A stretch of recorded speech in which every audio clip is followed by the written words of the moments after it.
এখন বক্তব্য নিয়ে আসছেন রাশিদ মাইমুনুল ইসলাম অন্তু মামা। সম্মানিত গড়পাড়াবাসী, আসসালামু আলাইকুম। আপনারা ভালো আছেন তো? আলহামদুলিল্লাহ। আমি গত 2 সপ্তাহ ধরে আমার মার সাথে পুরো মানিকগঞ্জে ঘুরতেছি, প্রত্যেকটা জায়গায় জায়গায় যে সব লোকজনের সাথে দেখা করতেছি, আপনার সাথে পরিচয় হচ্ছে। কিন্তু আমি একটা জিনিসে খুব কষ্ট পেলাম, যে দীর্ঘ 17 বছর ধরে এইখানে আপনাদের যে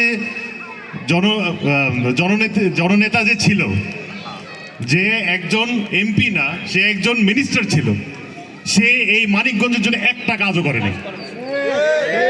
কেন করে নাই? কারণ ওনারা যে রাজনীতি করছে সেই রাজনীতি হইল প্রতিহিংসার রাজনীতি করছে, তারা নিঃস্বার্থর রাজনীতি করছে, তারা জনগণের রাজনীতি করে নাই। আমার নানা যে তখন রাজনীতি করতেন, উনি যখন আপনাদের এমপি ছিলেন, উনি কি কোনো ক্ষতি করছে আপনাদের? উনি কি উন্নয়ন ছাড়া আর কিছু করছে? তাহলে উনাকে ভোট দিয়ে আপনারা যেরকম উন্নয়ন পেয়েছেন, সেইভাবে আমার মাকে ভোট দেও, আপনারা ঠিকই সেই রকম উন্নয়ন আর সেবা পাবেন। আরেকটা কথা বলি, যেখানে আমি অনেকজনে দেখছি, অনেক মা খালারা আমার মাকে একটা জিনিস রিকোয়েস্ট করে যে আপনি যখন এমপি হয়ে আসবেন, আপনি কিন্তু আমাদেরকে ভুলে যেন না, আপনি কিন্তু আমাদের কাছে এসেন।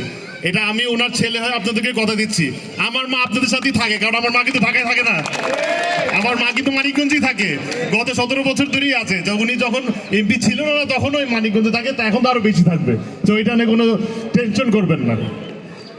আর মাত্র 6 দিন বাকি ইলেকশন, আজকে বৃহস্পতিবার, সামনে বৃহস্পতিবারই কিন্তু নির্বাচন। আপনারা তো সবাই ধানের শীষের ভালোবাসেন, তা তো সবাই ধানের শীষ ভালোবাসেন, এটা নিয়ে আমার কোনো সন্দেহ নেই, আপনারা সবাই ধানের শীষে ভোট দিবেন। কিন্তু আমার একটা চাহিদা আপনাদের কাছে, যে আপনারা সবাই আপনাদের নিজ নিজ ঘরে ঘরে যে বলবেন যে ধানের শীষ আজকে খালি মানিকগঞ্জে জয় করা যাবে না, সারা বাংলাদেশে ধানের শীষকে জয় করতে হবে। আমাদের রাষ্ট্রনায়ক তারেক রহমানকে প্রধানমন্ত্রী হিসাবে দেখতে হবে এই বাংলাদেশে।